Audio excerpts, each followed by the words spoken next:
introducir como ritual la mesa de la palabra junto a la mesa de la Eucaristía por diferentes motivos.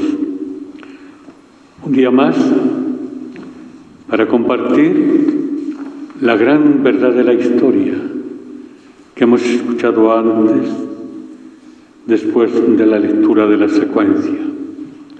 Este es el día en que actuó el Señor.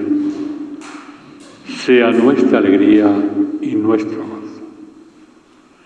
Esta es la gran verdad, la gran noticia, la gran actuación del Señor. Él es nuestra alegría y nuestro gozo, porque sabemos que la muerte ha sido vencida y sabemos que un día también nosotros resucitaremos con Cristo. Durante toda la octava de Pascua se lee en la primera lectura el segundo capítulo del libro de los Hechos de los Apóstoles, donde hay toda una luz y una fuerza para proclamar bajo la fuerza y la luz del Espíritu Santo todo el mensaje de la resurrección de Cristo. Hoy tenemos en el libro de los Hechos de los Apóstoles, como os dije, la figura de Pedro que dice a los judíos, le va explicando a los judíos toda la trayectoria que ha tenido Jesús en la vida terrena. Y donde este Jesús llegó al final de la vida y precisamente le condenan injustamente de una forma abrupta, solamente por esta idea, porque se había declarado hijo de Dios. Las autoridades judías, religiosas, etcétera, sacerdotes, no admiten que Jesús se hubiese declarado hijo de Dios. Y creo que Pedro, con toda esa fuerza del Espíritu Santo que ha recibido, que él ha sido testigo como los demás apóstoles, les proclama la gran verdad, que ese Jesús a quien han crucificado ha resucitado. Y que ese Jesús irá delante de nosotros a Galilea. Les va Pedro explicando el sentido de la resurrección de Cristo y la verdad y el testimonio personal de él y de los demás apóstoles del Evangelio de Jesús. Y entonces estas palabras, este sermón de Pedro, esta, diríamos, homilía de Pedro, traspasó, lo dice el texto que hemos proclamado, les traspasó el alma. Y por eso ellos reaccionan como una llamada a la conversión y le preguntan, ¿qué tenemos que hacer? Y Pedro les dice, convertíos y bautizaos en el nombre del Señor resucitado. Convertíos es la primera expresión que hemos escuchado en Cuaresma, que el Señor lo dice, convertíos y creed en el Evangelio. Lo dicen los profetas también. Nosotros ya estamos bautizados, pero la Pascua de Resurrección es todo un impulso a la conversión, para que el hombre camine en la verdad del Evangelio, a la luz de esa gran verdad del Evangelio, que es un Evangelio del resucitado. Y creo que esto es lo que nos convoca en los templos durante toda esta gran octava de Pascua y siempre. La octava de Pascua que nos habla de que Jesús descendió a los infiernos, pero nos habla también de la ascensión de Cristo y de la bajada del Espíritu Santo para que ilumine toda aquella realidad de los testigos de la predicación de Pedro y los demás apóstoles y sobre todo el testimonio firme y sereno de aquel grupo de discípulos que hemos comido con él, como ellos dicen en algún texto de este pasaje. convertíos. Esta es la conversión a la que nos llama la Pascua de Resurrección. Creemos que la conversión es solamente en Cuaresma, y ayuno, oración, penitencia, que sí, pero toda nuestra vida es una conversión que debe nacer precisamente de la alegría del resucitado, de la alegría de la Pascua, una conversión que debe transformar mediante la acción del Espíritu Santo toda nuestra vida. Los sacerdotes, los pastores de la Iglesia predicamos la resurrección y todo esto, pero tal vez no estamos tampoco convertidos. Somos también igual predicadores ambulantes de algo que tal vez no nos compromete a una gran conversión, a una gran sinceridad de corazón. Fijaros bien cómo Pedro les dice: convertíos. Y es más que les anima, porque la promesa vale para vosotros y para vuestros hijos y para los que están lejos, para cuantos quieran llamarse al Señor Dios nuestro. Es más que Pedro les anima. Aquella comunidad, fueron 3.000 los que se convierten, es capaz de esta generación perversa. La Pascua de Resurrección tiene que ser un fuego de luz en el cirio pascual que disipe las tinieblas de esta humanidad, una humanidad en tinieblas por la corrupción del hombre en el ámbito político, por la corrupción del hombre en el ámbito eclesial también a veces, por la corrupción de tantos cristianos que no vivimos esa espiritualidad de comunión, que es elemental, sin la cual no podemos celebrar la Pascua. Y los sacerdotes, nosotros tenemos que vivirla, que tal vez no la vivimos como Cristo quiere. Por eso que hoy nosotros, a la luz de este texto del libro de los Hechos, como os dije, durante esta octava de Pascua, sea para nosotros un despertar o hacer vida y realidad estas palabras que hemos dicho antes. Este es el día que actúa el Señor. Si el Señor ha actuado en favor nuestro para esta humanidad tiene que despertar, ¿cómo no?, a la alegría de la fe. Y la fe no es tener unos rituales, unas costumbres, la fe es vida. La fe no es un carné que tenemos en la mesita de la vida, pero que está caduca muchas veces. La fe es vivir tras las huellas del resucitado y asumir, como hemos visto María de Magdalena cuando va al sepulcro, de quien había el Señor transformado su vida echando tantos demonios.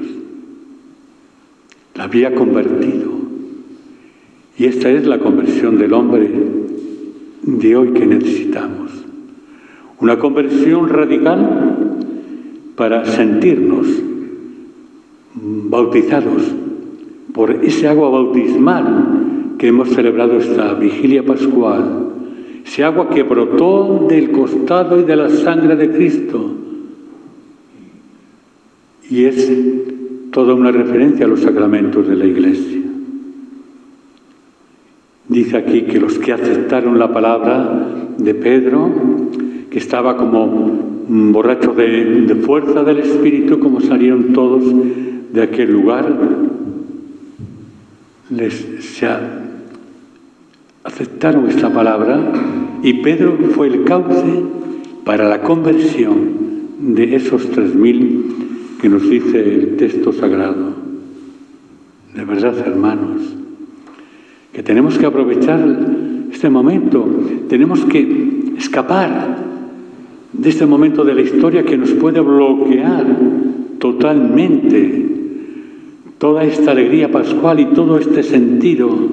No podemos decir qué mal está el mundo, qué mal está la Iglesia, qué mal está la política, qué mal está esta sociedad enfrascada como Caín y Abel en las guerras.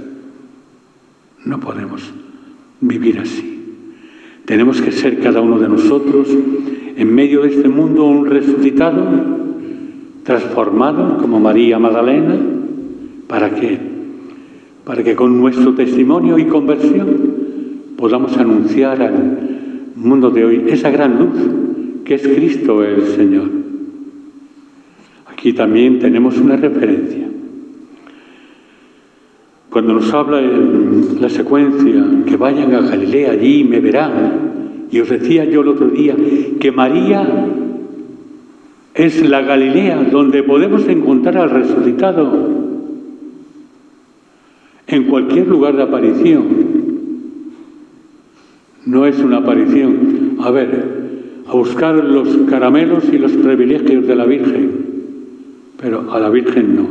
Venimos a buscar a la Virgen, a encontrarnos con ella, y encontrarse con María es encontrarse con Cristo resucitado.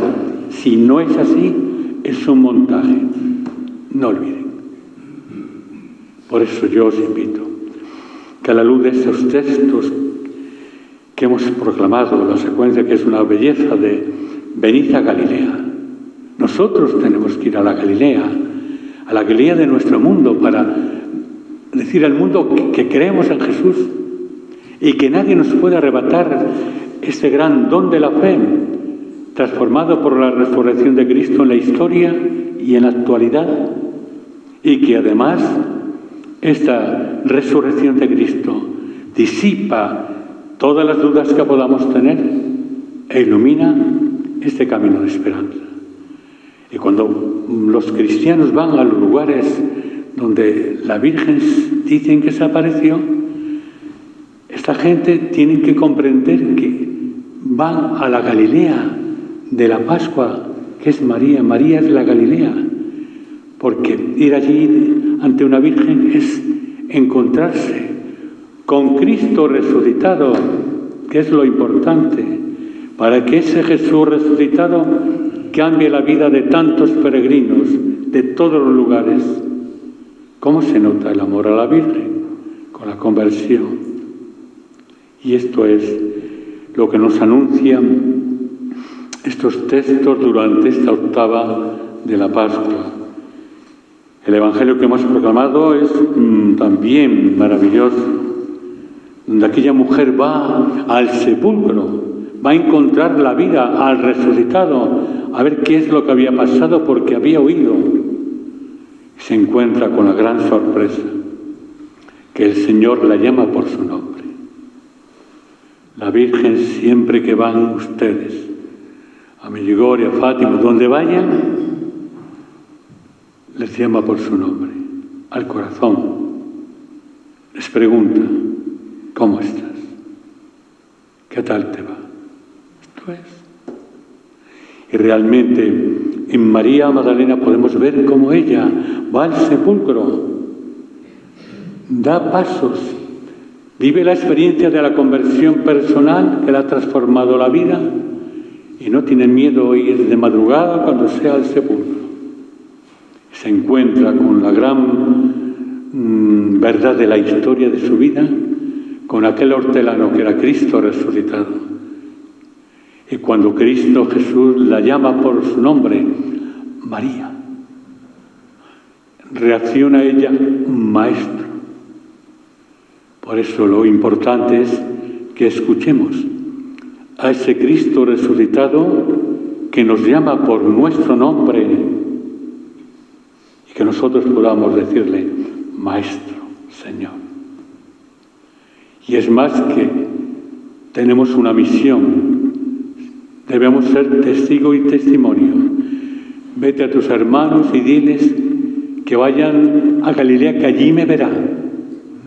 Lo que decíamos antes, la Galilea de la vida, de la lucha, de esta sociedad, de esta espiral que ha dicho ahora San Pedro tan difícil, también veremos al resucitado envuelto entre los pobres, entre la gente que vive la tragedia, entre los niños que no les dejan nacer, entre los viejos, ancianos, que les retiran de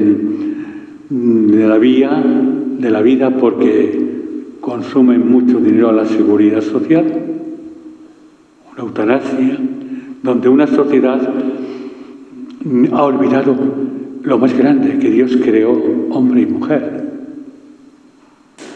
Por eso, hermanos, merece la pena ser creyente, merece la pena estar como borracho de Cristo resucitado y merece la pena acercarnos a una imagen de la Virgen, no importa la advocación, porque ella es la Galilea pascual que nos da Cristo. Allí encontraremos el sepulcro vacío, su vientre ya vacío, porque nos dio a Cristo, ese Cristo que descendió, que fue enterrado, y ese Cristo que resucitó. Y esta es la gran realidad. Y lo más bello de esta octava pascual es que nosotros vamos a resucitar con Cristo. Tenemos garantizado el billete. Lo importante es que ese billete no le perdamos. Y ese billete sepamos vivirle, no guardarle en el cajón. Yo soy católico, yo soy cristiano porque vas en una procesión o porque vas a rezar un rosario. Tu vida de cada día. Ese es el billete de la resurrección de Cristo. De pie.